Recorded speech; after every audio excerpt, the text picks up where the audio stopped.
Okay. Good evening, everyone, and welcome to the District Partnership Advisory Council meeting.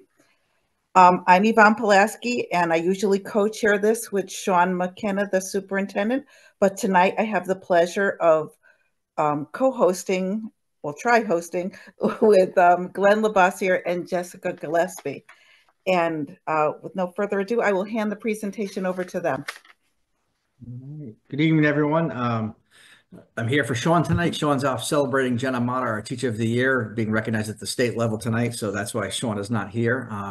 But we're in capable hands with Yvonne and with Jessica. We wanted to do tonight a little introduction to our academic and extracurricular technologies for Griswold Public Schools. We have a great panel of people from our district, including Lori Labossiere, GMS, School Library Media Specialist, Jesse Rochette, who's a technology teacher at both GHS and GMS, Kyle Gunderman, our Director of Technology, Andrew Meislitzer, Technology and Science teacher at GHS, and Luke Vermilia, our new tech teacher at GHS. At this point, I will hand it off to Jessica to get us going. Hey, welcome everybody. So in addition to hearing from our panelists and talking a little bit about how we are using AI in GPS, we'll have some time at the end for a Q&A. So if during the course of the presentation you find that you have a question, you can feel free to put it in the chat, which we'll be watching, and we will have some time at the end to address those questions. So we'll keep an eye on the chat. So at Griswold Public Schools, we lead Connecticut in integrating technology with education, emphasizing a future-focused mindset. We commit to leveraging technology to foster student growth. Excitingly, we're a one-to-one Chromebook district, and our offerings from personalized learning to our nationally ranked esports lab, the Nexus, provide students with practical real-world technology experiences. Just a second, I heard that. Kayla, you want to unmute? Are we not seeing the slides? Yes, I just see you. Oh, that's fun. Let's see. When I first logged on, you have the slides open, but. Okay. Well, we'll try that again. Thanks for telling me. No problem. I was seeing it until just now. I was same here. I was seeing the slides fine. Okay, that's so strange. Okay. Well, it's just a little bit of fun with technology, that's all.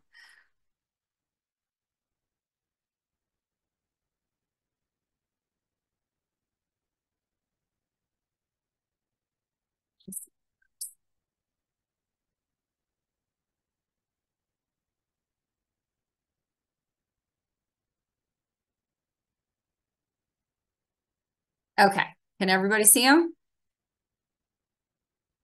Yes? Okay. We'll pick back up where we left off. Okay, so we were talking about our nationally ranked esports lab, which provides practical real-world technology experiences that prepares our students for academic, career, and lifelong success. We have also really embraced AI in earnest at Griswold Public Schools. We're working to integrate artificial intelligence across teaching and learning, and we have developed a pretty robust partnership with School AI. So all GPS teachers and staff have accounts, and teachers can share the tools with students that help them to enhance projects, collaborations, preparing for presentations, and most excitingly, I think, our customized tutoring options. We encourage our teachers to use AI tools in a responsible, appropriate way, and our focus is really on how we augment student learning and growth. So we want students to use these tools to really personalize their learning, especially through the use of custom chatbots. We have a lot of different spaces, which is what School AI calls their student-facing side of their program, that really help with idea generation. And then we encourage our teachers to continue to use AI for things like curriculum planning. All of our AI tools that teachers use are pre-approved, including School AI, and we take very seriously student data privacy. So any tools that we use in addition to school AI are approved and on Connecticut's list of applications that are in compliance with our Student Data Privacy Act. And just quickly, one of the reasons we are embracing AI is that we see this as being something important to our future, not just in education, but in college and career, because of all the potential that it offers. And so what we're going to do at this point is we're going to transition to hearing from our panelists who work with our students and with technology. And I'll turn it over to this point, at this point, to Glenn to introduce our first panelist, Lori Labossiere. Yeah, our first panelist, Lori Labossiere, as I said, is our library media specialist, grades 5 through 8 at GMS. She's an esports advisor, which she dabbled with last year, and this year we have a full-out esports team this year. A morning announcement co-advisor. She's Google certified, AI certified, as is Jessica. And she does our GPS Future Focus group. She co-facilitates it with Jessica for our tech tools and our teachers. I'll turn it over to Lori.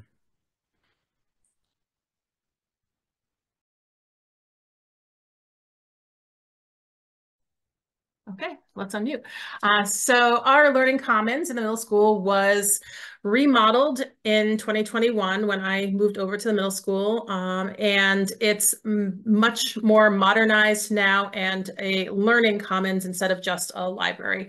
So it's a place where students come with their teachers or just on times during the day where they can collaborate using the smart panels that we have on the walls, share work and work together on them. So it's really just like a hub for our school. We have a makerspace area in the back where students use high-tech tools, some low-tech tools, things like makey and electrical circuits to learn and tinker with, as well as the virtual reality headsets that we have. So that was a big piece 2 years ago that we started with a grant that we received, and we use Class VR headsets to integrate a lot of VR into lessons that the teachers were already doing so that we can make them a little bit more engaging for the students and to give them some experiences that they wouldn't normally get. Recently, a social studies class in grade 7 looked at different things with Africa. They were studying Africa. And so they were able to go take a merge cube and hold a giraffe in their hand and spin it around and see it. And it looked like it was just there with them in the room. And they could go to the pyramids and see the actual pyramids. So giving them experiences that they couldn't actually do. And so that's super engaging for them. We like to integrate a lot of technology into our lessons, excuse me, obviously using school AI, but definitely things like Canva and the Google suite of tools that we have now. And then different coding activities in the makerspace. We can use the Makey to code things with the electrical circuits. We've looked at Tinkercad and things like that. So we're really trying to take a lot of the technology that's coming out and giving our students those experiences to work with it, collaborate together, and build those skills for the future that they're going to need. So the next thing that I'm going to quickly talk about is our esports program. So last year we decided to do a club and see what we could get for interest with the students, since they know that they can have that experience at the high school and we have the capabilities of it in our Launchpad. So we decided to start a Minecraft club, and that went over pretty well. And so we decided this year to start an actual team. So we joined the Middle School Esports League, the MSEL, and we have 20 students this year who are participating after school on the team. And on Tuesdays, we queue up and go in and they're playing. And we have some kids that are pretty good at it, surprisingly. And then we practice at other times during the week. And just watching the kids, you know, collaborate together and learn from each other and share I think some of my favorite times during the games and practices are just standing there, like listening to them talk and collaborate together and yell across the room, hey, I see you over there, do this, look at that. And they just work so well together, and during the practices teach each other things. Oh, how did you do that? And they're sharing, and it's just really nice to see kids that I wouldn't normally see, you know, in school, in the library with me or doing other things, just come together, and they're just different kids in this space. So it's really awesome to see. And then our morning announcements. We have a pretty robust morning announcements program at the middle school. They start at the elementary school, where they learn the basics of the BMX program and live streaming the morning announcements, and we kind of ramp it up from there. And we use a computer program that, you know, sets a backdrop on with the green screen. You can kind of see in the pictures there what our video production room looks like, with kids sitting behind the computers, running all the tech pieces of it, someone putting the teleprompter up, and kids sitting behind the screen reading the script. And, you know, we put commercials in the beginning, you know, on things that the kids need to know. And then we do sports and weather. And so it's a pretty cool program. And we have about 15-ish kids involved, and a list really long after that this year. It's the word spreads. So I think we might have to put some more kids in, swap them out, because it's pretty fun for them. So they enjoy it. So, and I think that's about it at the middle school. All right, next we have Jessie Rochette, technology teacher at, like I said, at GMS, GHS. She uses the Launchpad when she is at GMS, which is very similar to our Nexus at the high school, same equipment. Teaches technology course for 8th grade students, elective courses in traditional photography, graphic design at the high school. Creates seamless transitions to tech pathways for students from GMS to GHS. Photographer and an adjunct photography professor at Three Rivers Community College. Jessie joined us last year and has brought a wealth of knowledge with her, and has really helped our technology offerings at the high school really explode for our students. So, Jessie. Hi, thank you so much, Glenn. So I'll start with GMS, working with the 8th graders, which I really have to say that I love being able to go to the middle school at the end of the day, and then work with the students, and then seeing them as a 9th graders has really been quite a joy for me this year. So in the GMS Launchpad, I introduce students to a variety of programs, including using some of the different apps in the Google Suite to create animations, as an example, and certain kinds of drawings. I also introduce students to a free online digital drawing program called Krita, which is a fantastic program. I love using it because it's also free. So that's a program that students can use at home. So introducing students to these various platforms, which they can also, especially with the projects that we use with the Google Suites and or Canva, clearly they can take those skills and transfer them to other core classes, which is extremely important. I also teach a Minecraft unit in the Launchpad, and to reiterate what Lori said, watching the students work together is by far one of the best things about, I think, Minecraft. Students, they work independently, yet they work collaboratively in the same world, and the amount that they know of the program already is fantastic. So really getting them to work together to create a seamless world, if you will, it truly is a great experience for me as an educator. So that transition, it's nice because I can relay to the students you know, what the high school has to offer. And so they're getting a good feel for it as 8th graders with my program. So when they come over to the high school, some of the skills that they've learned as 8th graders, clearly they can transfer that over into further gaming concepts as well.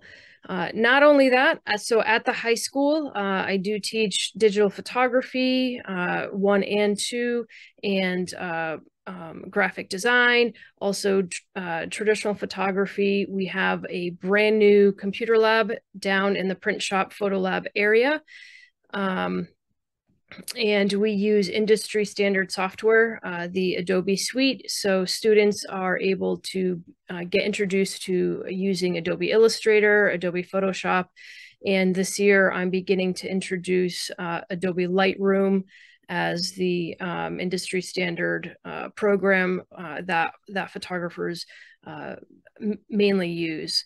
I was able to expand upon the darkroom this summer as a adjunct at Three Rivers. I was able to obtain some used equipment to help expand our darkroom use, which is awesome. I also am starting to integrate simple lighting techniques and studio setups in the print shop photo lab as well. And trying to get students that real world experience of having them create posters for the play or the musical. That's something that we have done in the past, and something I'm going to continue. And just being able to collaborate with other teachers in the building is something that we are going to build upon as well. And yeah, that's about it. Thanks, Jesse. Our next panelist is Kyle Gunderman, a Director of Technology for Griswold Public Schools. He's been in previous time, he's been a GHS esports team coach. He oversees the G-Span network, which you can, like as tonight, I know that's why he was, right before he came here, he was broadcasting the state tournament game of the volleyball team, which won today to move on to the quarterfinals. He also has presented at national conferences. He's been asked, he and Jim, and I think this year he and Andy, or Jim and Andy, may be going down to also present the national conference and represent Griswold. So, Kyle. All right, good evening. First, I want to say, everybody on this panel, I love what they're doing with the technology and kids, so I work collaboratively with them to try to make sure they have what they need hardware-wise, software-wise. Our district is 1-to-1 Chromebooks, so our department makes sure that we have a reasonable turnaround time for break fixes and keep everybody up to date and running. That being said, I have coached the sports team at the high school, just like Lori does at the middle school. This is our 6th season with High School Esports League. Currently, this season, we're playing Overwatch. Jim's going to get mad at me for in games. We have a Fortnite team and Mario Kart. Those are the 3 they're doing this year. We've played Rocket League in the past, Valorant in the past. Depending on what group of kids we have, it's the games that are chosen that way. I'll talk more about esports a little bit later. But the other thing I do is, as Glenn said, the Griswold Sports Network. It's an opportunity for kids to get community service hours and work and learn about video production. You can see in the photo, there was a volleyball game last year where I had every job being run by a student, some high school and some even middle school. We're adding in different features. This year we've added in instant replay for the volleyball games, which some of our viewers have commented they really like.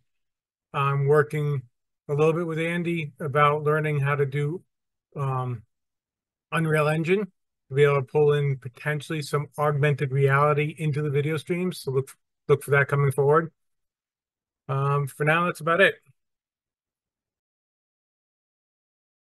Thanks, Kyle. Our next panelist is Andrew Meislicher, or Andy. Andy's a technology and physics teacher at GHS, teaches our computer science and gaming concept elective courses. An exciting opportunity which Andy brought to us last year was the drone technology course, which we will launch in this spring. Right before school started, I know they did some training on how to use the drones. And Andy is also an adjunct instructor at Southern Connecticut State University. Andy? Thanks, Glenn. So thank you so much for having me tonight. So I just want to talk a little bit about what we have to offer at Griswold High School. Starting off it all started basically with the gaming concepts line of courses through a company called Generation Esports. We came across the curriculum that was something unique and different that uses gamification with learning. From there, reading through the curriculum, myself, Kyle Gunderman, and James Rand, our other tech teacher, sort of gravitated to the curriculum. We then adopted it, proposed it as a course, and we began to teach it. And the beautiful thing about that course is that, yes, we do play video games in class, but we use it as a mechanism to introduce forms of technology that the students need to work with. And they work with it very well. They learn the material and then they increase their knowledge and build skill levels. So for example, while they're playing video games, they're recording their gameplay. So they're using programs like open broadcast software, which allows them to understand how to create videos. And then from there, we use programs like Canva, where we then allow them to edit their videos. And they pretty much become content creators with the skills that we teach them.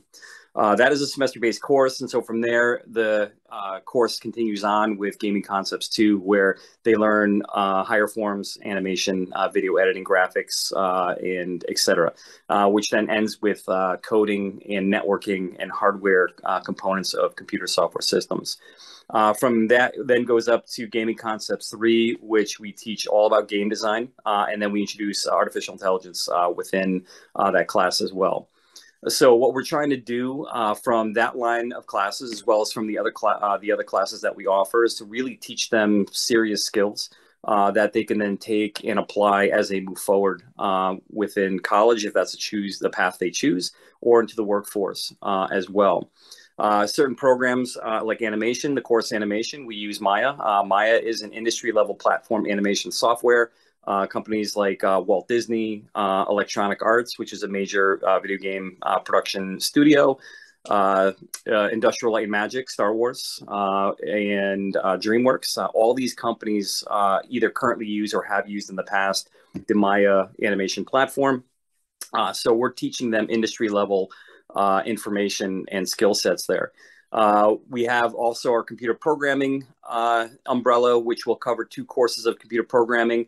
Mobile Computer Science Principles, which we use App Inventor for. That is an EC level course. EC stands for Early College. That is associated with Southern Connecticut State University. So all students are taking that course, and they can also elect to get college credit once passing that course. And then we also have our Introduction to Python course, which is sort of the industry standard computer programming language right now. And that also leads into our Introduction to Cybersecurity course, where they will then apply those Python skills directly into learning about cybersecurity events and how to think like an adversary while attacking and or defending cyber incidents. We also have a second EC early college course, which is Intro to Esports Management, also through Southern Connecticut State University. And again, that course kind of gives them the basic introduction to what esports is about. Currently, right now, esports globally is a $2.4 billion a year industry that is projected to double in size up to almost $5 billion by the year 2030. So there's a lot of opportunity for growth within that field. There's a lot of opportunity. It's, again, not just about playing video games. It's about teaching them skill sets in business, within content creation, graphics design, marketing, and then coaching. There's other aspects of physical therapy, occupational therapy. There's so many fields that lump into esports. We're trying to make students aware so that if they do enjoy video games, they can find themselves possibly finding a future career within a field that they're passionate about. And then as Glenn kind of alluded to, we have our Introduction to Drone Technology course, which is new starting this coming semester. in the springtime. And that is all about teaching them concepts of drone flight, actually how to fly drones, and then how they can actually take that skill set and move beyond the classroom with that. So when we kind of got together, myself, Kyle, and Jim, we created a timeline as far as, the technology that we wanted to create to offer to our students that is very unique, that not many students, definitely not many schools in our direct area offer, and not many schools in Connecticut alone will offer. And we kind of want to develop the program, which is what we've already done over the past 4 years. And now the next steps where we want to go is to actually start looking into certifications, where a lot of these courses do offer certifications. Like, for example, with the drone flight class, it is possible that upon completion of the program, eventually we'd like to introduce the FAA Part 107. Thank you. FAA 107, which is basically a drone pilot license through Federal Aviation Administration. Once students actually have their drone pilot license certification, they're able to go right into work because they're able to fly over a certain ceiling level, which is important for jobs in order to hire drone pilots. So there's a lot of really great opportunities for certifications that we can offer to our students, and that's sort of the next steps that we're looking to do as we move forward. And then the last thing, just to kind of mention really quick, as VR, virtual reality has been a big thing as of lately. Currently, right now, we're partnered with Learn, which is out of East Lyme Old Lyme, the state consultant regional district education. Right now, they have a grant through a company called Transfer, as well as Electric Boat is paying for that. And what they do is they have 8 VR headsets, and on these headsets, they offer technology training modules that students can explore certain job sets, whether it be a surgeon, whether it be a demolition expert, whether it be a welder, a plumber. And there's, I think, a total 25 different job types that this VR headset has training modules in. So students will, in our capstone program for our junior year, are being exposed to these training modules where they can actually learn these virtual skill sets, and then they can decide if that is something that is intriguing to them or not. And if it's something that they really enjoy, it allows them that avenue to find more information about that line of work, and then how that could potentially turn into a career in the future. So we have a grant for that with the current year through Transfer and through Learn. We're hoping that will extend for a second year, and we are currently already all looking into potential down the line options where if that grant runs out, is there a way we can still bring that technology into the classroom for our capstone program, which is not only teaching them skills, but also teaching them soft skills as well, which a lot of corporations and jobs are saying, younger adults now, definitely can use a little bit more experience with. And so we're trying to really focus on all those things that will make them successful in life and in the future. And again, providing them that unique experience that they wouldn't be able to get elsewhere. Thanks, Andy. And Andy's also our academic team leader for our technology department. His leadership over the last 4 years, we would not be where we are without his leadership. He and the people in his department are always bringing new ideas forward, and Andy puts it to paper with curriculums and gets everything approved for us and brings a lot of stuff to us. So Andy has been a great leader of getting us, I think, ahead of most of the schools around us. And one more, Glenn, I'm sorry, just one more thing to say too about the esports program. Just so people know, which is actually an exciting thing. Believe it or not, if maybe 5 years ago, if we were to say esports would be something that would be in the classroom, we probably wouldn't, believe it. More so, would esports be popular in college, where it's sort of in line now with a actual college sports team where people are getting scholarships for, we probably wouldn't, believe it as well, but it's actually happening. And so Jim Rand has done a great job with reaching out to local and farther away colleges. We have good contacts with Fisher College out of Boston, as well as Syracuse University in upstate New York, where we are in touch with the coaches directly with those teams. Those colleges have come down to meet with not only Jim, but also with our students as well, with potential scouting and or scholarship opportunities. So again, it's another unique avenue that we can offer to our students where they could potentially get scouted and then win scholarships, whether it be a half ride or even a full ride to said university to play at a D1 or D2 level at those schools. So, okay, I'm good now. Thanks, Andy. And I think Andy and Kyle are going to talk a little bit about the Nexus Lab. A little backstory on that. when we were going through the COVID times and getting some of those monies, we said, think outside the box. And that Andy, Jim, and the high school administration really thought outside the box and brought this idea of creating this Nexus Lab. So I'll let Andy and Kyle talk about it. All right, well, just a quick idea about the build. They brought it to us to come up with this lab idea. Me and Jim sat down and kind of brainstormed what we wanted to look like, and we're thinking a gamer's den, kind of loft or something. And as you can see in the photo, we came up that green is not quite our school color green, but Jim went to the paint store and said, I want the brightest, most obnoxious green you can find. It's called electric lime. It's a nice counter accent to the full blacked out ceiling. The kids really love it. It feels like a totally different space than any other classroom in the building. It gives that gamer vibe. As the bottom says, we're ranked one of the top 10 new esports lab by HSEL and Generation Esports across the country. As Andy already said, we've had college coaches come down to talk to our kids for recruiting, and they're kind of envious of our lab compared to some of the stuff the colleges have. It's on par. And to go off of what Andy also said, the scholarships that are available, it was 2 years ago now, but there's almost, I think it was $800,000, or maybe I'm missing a digit, $8 million in scholarship funds that went unused because there were not enough esports athletes available. So we're trying to convince our kids that that is a very viable option. Correct.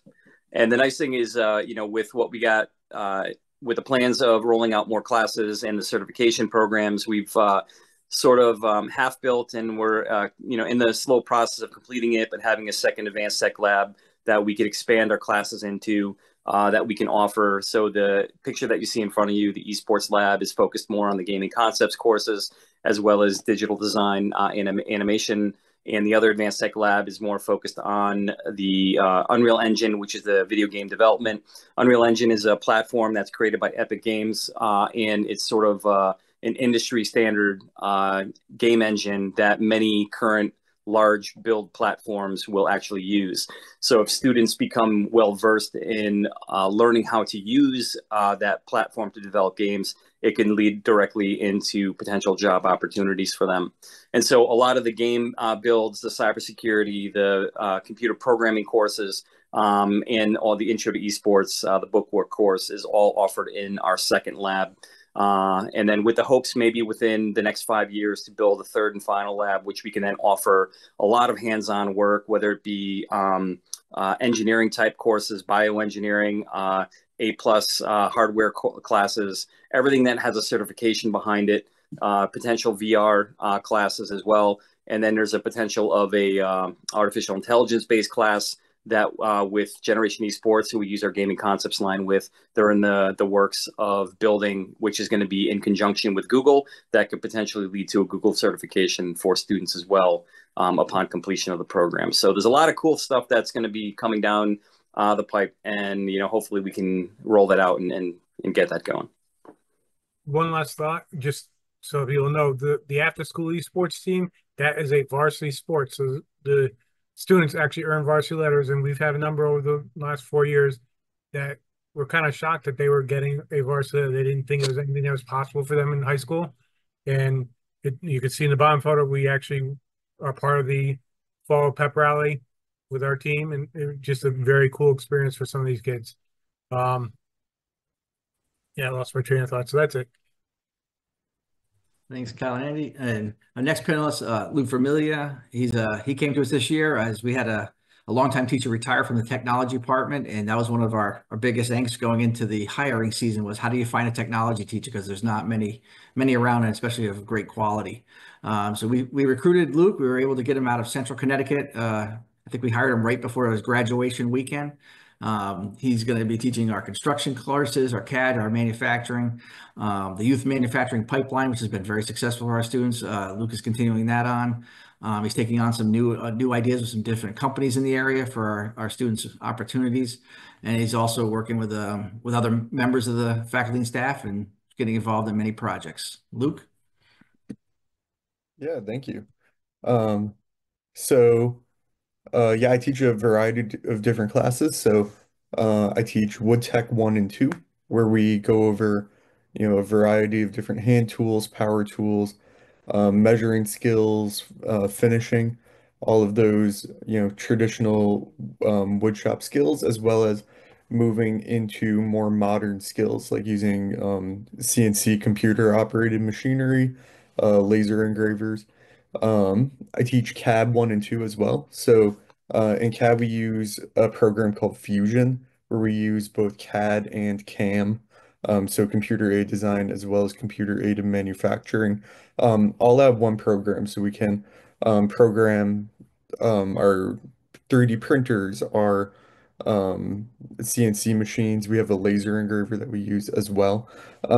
So those classes, we get into all different kinds of things from design skills, as well as engineering. We're doing a lot of engineering-based activities in CAD 2 right now. So using CAD to solve problems and create things ourselves, which is really cool. And then advanced manufacturing is a really awesome class that we offer at Griswold. So we do have prerequisite courses for it. So students are required to take at least CAD 1 and Wood Tech 1 in order to get into that class, because we use all of the skills that we develop in those classes and we build on them to get to go a lot farther. So in that class, we do a lot of work with metals as well as woods, but we also go a lot farther than we do in our wood tech classes in terms of measuring. So measuring is one of the major components of that class, and we use all kinds of different equipment to do semi-precision and precision measuring. In that class, it offers a lot of really unique opportunities for students. So we offer field trips to different manufacturing companies to see, what's out there. If you look at the top picture, so that's our metal section of our manufacturing lab. So we have a really great selection of metalworking tools, but one thing is we don't have the same kind of scale that you'll see in a manufacturing shop out in the real world. And so when our students get to go and visit companies, they see the scale of those equipment of that equipment. It's ginormous. And then we come back, they see the our equipment and how it relates to that equipment. It's all the same thing, just on a different scale than what we see out in the industry, which is awesome. We have employers come visit us as part of that class as well, which is really cool. And at the end of that course, we offer students the opportunity to take a test that assesses all of the skills that they've learned. And students that pass that test are able to receive college credit, as well as it opens up career pathways for them. They get pre-apprenticeship hours, which is really cool. And I think it was Andy that said that something that we really try to focus on is soft skills. Um, all of the manufacturing companies say that the thing that they look for most out of high school students is those soft skills. They say that they can develop the technical skills later on, but something that they really want to see coming out of high school is having those soft skills developed. So we work with a company called Ready CT, and they come in and give us 10 presentations throughout the year to help us really work on developing those soft skills. And then something else I'm working on this year is some outreach to local organizations. So I've been forming a partnership with Collins and Jewell, who's a welding company out of Basra.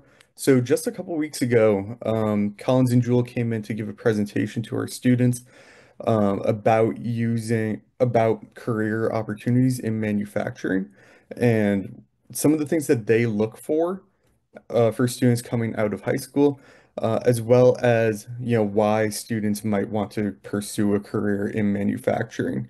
So that was a really awesome opportunity. We're gonna take a field trip to visit their facility in a couple of weeks as well, which is going to be a great opportunity for our students. I'm working to set up a collaboration with Electric Boat right now as well. And lastly, I'm creating a partnership with CCSU to implement a program called Go Baby Go at Griswold High School, which is a program that I participated in while I was a student at CCSU. So Go Baby Go, what we do is we provide Fisher Price Power Wheels cars for kids with mobility issues. So students who aren't necessarily able to use their, their legs, or maybe have some difficulty manipulating their arms. And what we do is we take those cars and we outfit them for those students' specific needs so that they're able to drive those cars and get the same opportunity as every other kid has in their childhood. And so for a lot of those students, it's an opportunity that they wouldn't be able to have if it wasn't for that program. So next semester, I'm going to be bringing that program in conjunction with CCSU to Griswold High School. And our students are going to outfit those cars for some young kids in our district, and they're going to get to keep them, as kind of a gift from CCSU and Griswold High School to those kids and their families as well. Right. Thanks, Luke. Yeah, when Luke and we were doing the interview process, he told me about the Go Baby Go, and I'm like, that would be an awesome thing to bring to us, Luke. So for sure. All right. So as you see, our technology programs, I think we match up with everybody in the area. We have great staff, as you've learned tonight with our panel of people. They're always thinking about new ideas, providing great opportunities for our students. I'm very fortunate to keep everybody here and have the staff that we do. So I don't know if there are any questions or. And Glenn, is, you Yes. know, we're waiting for people to put questions in the chat or to ask aloud. We do have some resources linked in this presentation, which will be posted on our website along with the video.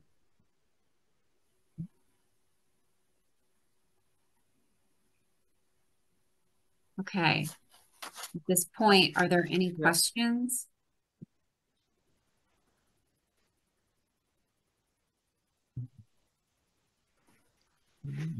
Thanks to our panel of people. Like I said, we're fortunate that, especially Jess and I get to see all the work throughout the district. It's great to have them share with each other too, also the things that are happening around the district. At this point, Yvonne, we'll turn it over to you for prizes or raffle things and end of the raffles. Thank you so much for this presentation. It was very informative. We're very lucky to have this technology team, and I absolutely love that Go Baby Go program. That is fabulous. So now we're going to do the raffles for the evening. So if we bring up the picture, the wrong picture. So we have I think it's the one below, the two below. Yep. There. Yes, we have 2 hats and a 13.5-pound turkey, since we're going into Thanksgiving. Okay, so the knit cap, I pulled the little pieces of paper out of a hat, is going to Kyle Gunderman. The turkey is going to Renee Normandy. And the baseball cap is going to Luke Vermilia. I hope I pronounced that correctly. Which I think is fair because I had it for so many years, but I'm not interested in that. I think it's all right. So our next DPAC meeting is February 5th, 2025. I hope everyone enjoys the holidays, and we'll see you soon. Thank you so much for joining us. Thanks, everyone. Thank you. Thank you.